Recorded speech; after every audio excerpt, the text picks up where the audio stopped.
La situación internacional en 1905 era la siguiente. Había una guerra entre Rusia y Japón que se disputaban el control de Manchuria y Corea. En estas fechas la guerra se inclinaba a favor de los japoneses, ya que en Rusia se estaba viviendo una crisis interna muy fuerte que daría lugar a la Revolución de 1907. Por otra parte, Alemania se sentía aislada tras la alianza entre Francia e Inglaterra de 1904. Entonces el Kaiser se entrevistó con el tío del sultán de Marruecos, reclamando el respeto a la integridad de su país. Por otra parte, el Kaiser se reúne en secreto con el zar y firman una alianza defensiva con el objetivo futuro de que Francia se les uniera y rompiera el pacto que tenía con los ingleses. Cuando el gobierno ruso se enteró de este pacto secreto entre Alemania y Rusia, lo rechazó y se rompió dicho pacto. En enero de 1906, patrocinada por España y presidida por su ministro de Estado, el duque de Almodóvar del Río, se convocó la Conferencia de Algeciras con el objetivo de discutir sobre las diferencias entre los países europeos en los territorios africanos. A esta conferencia asistieron Francia, Inglaterra, España, Alemania, Austria, Hungría, Bélgica, Estados Unidos, Italia, Holanda, Portugal, Rusia, Suecia y Marruecos.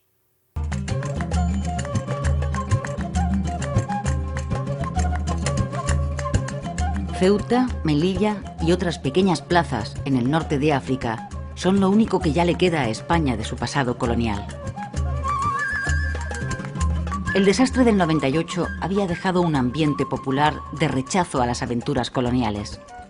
A pesar de ello, España se ve forzada en la Conferencia Internacional de Algeciras de 1906 a asumir su responsabilidad internacional de control en la zona de influencia en torno a Ceuta y Melilla, incluida la región del Rif, y a incrementar la inversión en sus minas. La conferencia de Algeciras duró 3 meses y se repartieron los trabajos en 6 secciones: importación de armas y municiones, creación de una policía propia, fundación de un banco estatal en Marruecos, mejora del sistema impositivo y creación de nuevos tributos, la elaboración de un nuevo reglamento de aduanas para combatir el fraude y el contrabando y, por último, la sección de servicios y obras públicas. En cuanto al comercio e importación de armas, se prohibió, con la excepción de los explosivos dedicados a la industria y las armas para el ejército. El contrabando de armas sería vigilado por Francia y Marruecos en la zona de la frontera de Argelia y por españoles y marroquíes en la zona del Rif. En cuanto a la policía propia marroquí, serían hombres reclutados entre los musulmanes marroquíes. Los oficiales e instructores serían españoles y franceses con una duración del servicio de 5 años. El mando supremo lo tendría un inspector general, que sería un oficial del ejército de Suiza, que tendría que residir obligatoriamente en Tánger, y los salarios de estos policías serían pagados directamente por el sultán. La creación de un banco estatal marroquí se le concedió al sultán durante 40 años. Su sede estaría en Tánger. Se dividiría el banco en 15 partes, 3 de ellas para Francia y el resto divididas en unidades para el resto de los países europeos. Estaría intervenido por 4 censores que serían nombrados por Francia, España, Inglaterra y Alemania. Este banco podría emitir billetes y actuaría como una tesorería del Estado, y las demandas judiciales ante el banco serían resueltas en un tribunal suizo. La creación de un nuevo sistema impositivo crearía un nuevo impuesto único para todos los marroquíes, que gravaría las propiedades y los ganados, llamados tartib, y los extranjeros serían autorizados a comprar propiedades en Marruecos. El nuevo reglamento de aduanas establecía la libertad de comercio y hacía un reparto de puertos. Para Francia serían los puertos de Rabat, Mazagán, Safi y Morgador.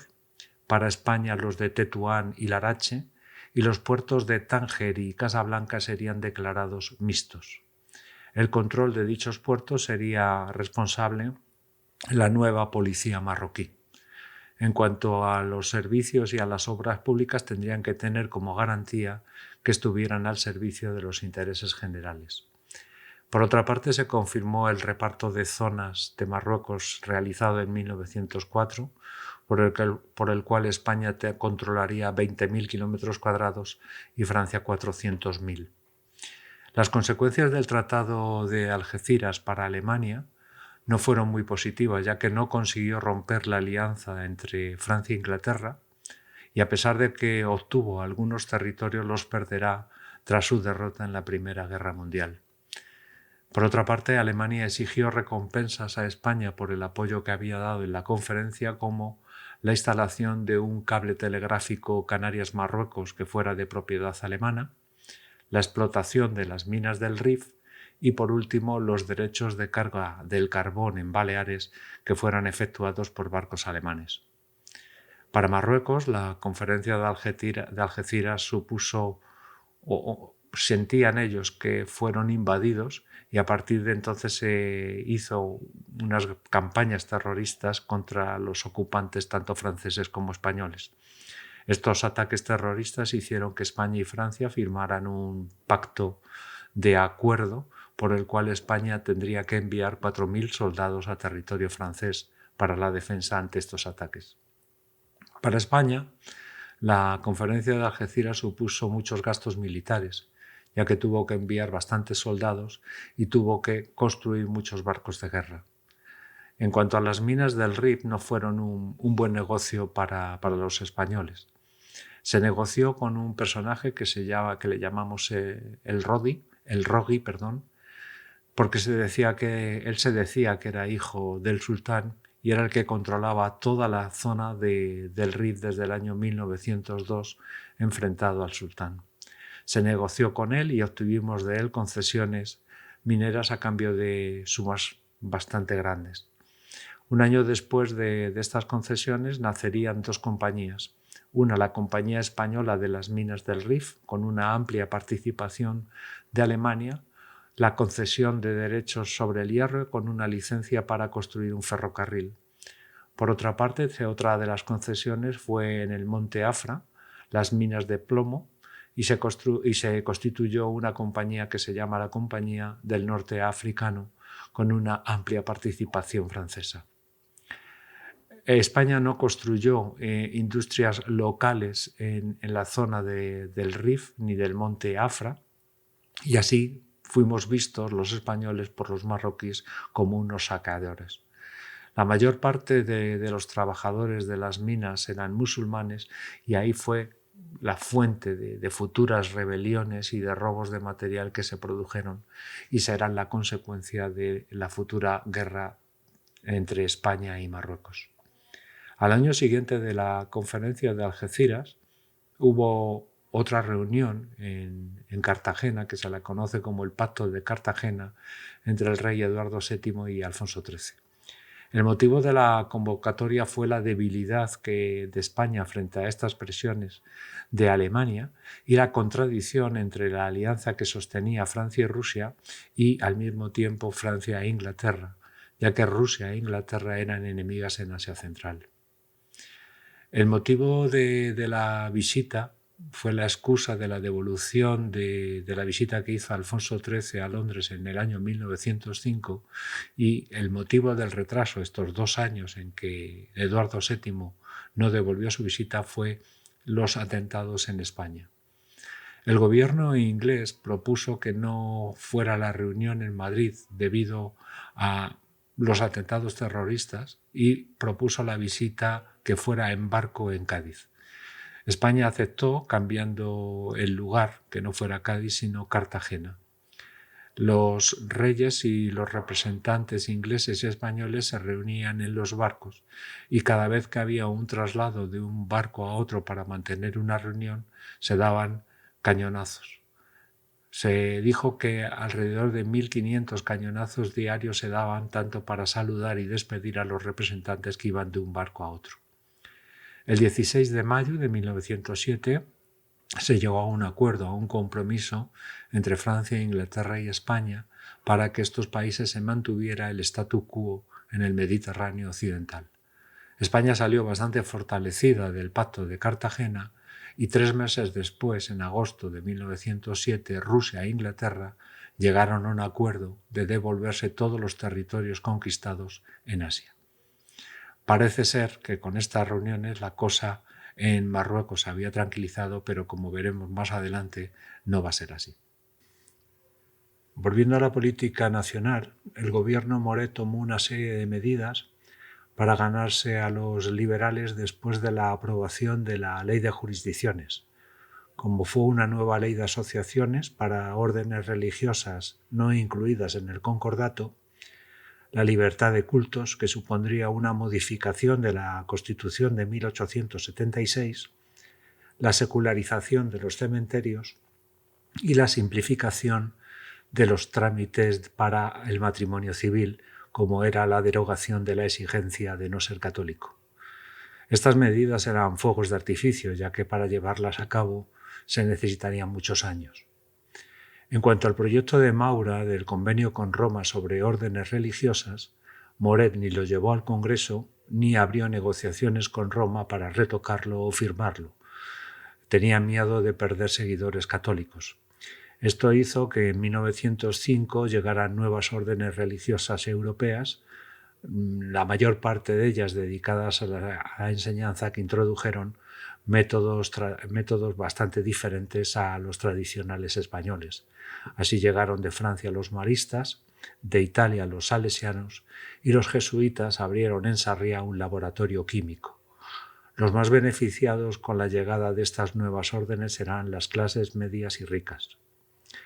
El sustituto de Moret, su compañero de partido José López Domingo, ahondaría más en estas medidas relacionadas con la Iglesia en su breve gobierno de 4 meses de julio a noviembre de 1906.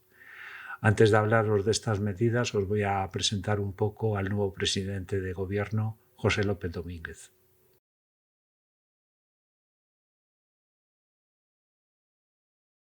Nací en Marbella en 1829 en una familia de militares. A la edad de 16 años ingresé en el Colegio de Artillería de Segovia. Al finalizar mis estudios, con el grado de teniente, me destinaron a Sevilla. Toda mi carrera estuvo muy influenciada por el general Francisco Serrano, pariente de mi madre, tanto en lo militar como en lo político. De ahí que apoyara en 1854 el levantamiento de O'Donnell en Sevilla. Participé en la comisión de artillería para asistir al frente de guerra en Crimea y una vez terminado el conflicto viajé por Europa visitando los ejércitos de Hungría, Alemania, Bélgica y Francia. De regreso a España en 1857 inicié mi carrera política en las filas de la Unión Liberal, obteniendo acta de diputado en la legislatura 1858-1864. Fui destinado a la Guerra de África al mando de una de las compañías de artillería y fui condecorado por mi actuación. Fui detenido y pasé unos días en prisión por haber participado en las revueltas de 1866. 2 años después, colaboré en la caída de Isabel II, participando en la batalla final, alcanzando el generalato a la edad de 39 años. Aunque era partidario del duque de Montpensier, para ocupar el trono acepté de buen grado la llegada de Amadeo I. Fui nombrado en el último gobierno de la Primera República capitán general de Burgos y en un mes sofoqué la revuelta cantonalista de Cartagena, que me valió mi ascenso a teniente general. Con la vuelta de los Borbones a España, mi carrera política se impuso a la militar. Me integré en el Partido Constitucional de Sagasta y posteriormente en Izquierda Dinástica de Serrano, del que sería su líder tras la muerte de este en 1885. Al año siguiente me alié con Romero Robledo, fundando el Partido Reformista en un intento de ser una vía intermedia entre los partidos conservador y liberal, pero no duró mucho, y en 1888 me uní al Partido Fusionista de Sagasta. Con él colaboré en el gobierno de 1892-1895 en la cartera de guerra. Al morir Sagasta en 1903, me asocié con Canalejas y fundamos el Partido Democrático. Cuando Alfonso XIII me encargó formar gobierno en 1906, compatibilicé la presidencia con la cartera de guerra. Mi gobierno fue muy criticado por la jerarquía eclesiástica por las disposiciones sobre el matrimonio civil como por la ley de asociaciones, que pretendía frenar la expansión de las órdenes religiosas en España. Y su duración fue breve, 4 meses, por maniobras dentro de mi propio partido. 5 años después fallecí en mi casa de Madrid a los 82 años de edad. Las medidas de Lope Domínguez en materia religiosa estaban basadas en las ideas de su compañero de partido José Canalejas. Para este había que delimitar los derechos de la jerarquía católica, ya que se les había concedido la capacidad para adquirir casas, escuelas, asilos, y se estaban introduciendo paulatinamente en la vida política. Por otra parte, Canalejas criticaba el adoctrinamiento que se hacía desde los colegios religiosos, donde no había ningún control por parte del gobierno. En respuesta a las 2 peticiones que hizo al gobierno el nuncio del Papa Aristide Rinaldini, que eran la custodia y dominio de los cementerios, así como no contraer matrimonio sin haber adjurado anteriormente del catolicismo, el gobierno de Lope Domínguez le contestó de la siguiente manera: los cementerios son propiedad de los ayuntamientos y a la Iglesia solo le compete y le corresponden los ritos religiosos siempre y cuando las familias les contrataran dichos servicios. En cuanto al tema del matrimonio civil, decía que los españoles no debían declarar la religión que profesaban si se iban a casar por lo civil, ya que los matrimonios, según Lope Domínguez, eran competencia del Estado. Por otra parte, el gobierno denunció el concordato e elaboró una nueva ley de asociaciones derogando la de 1887, por la cual se suprimían algunas órdenes religiosas, los religiosos eran obligados a cumplir con los deberes civiles, incluyendo en estos la realización del servicio militar por parte del clero, y se suprimieron privilegios en materia fiscal. La oposición tan fuerte que hubo a esta nueva ley de asociaciones hizo que López Domínguez cayera del gobierno y fuera sustituido por un gobierno, dijéramos, de transición presidido por el marqués de Vega de Armijo, que ahora os voy a presentar.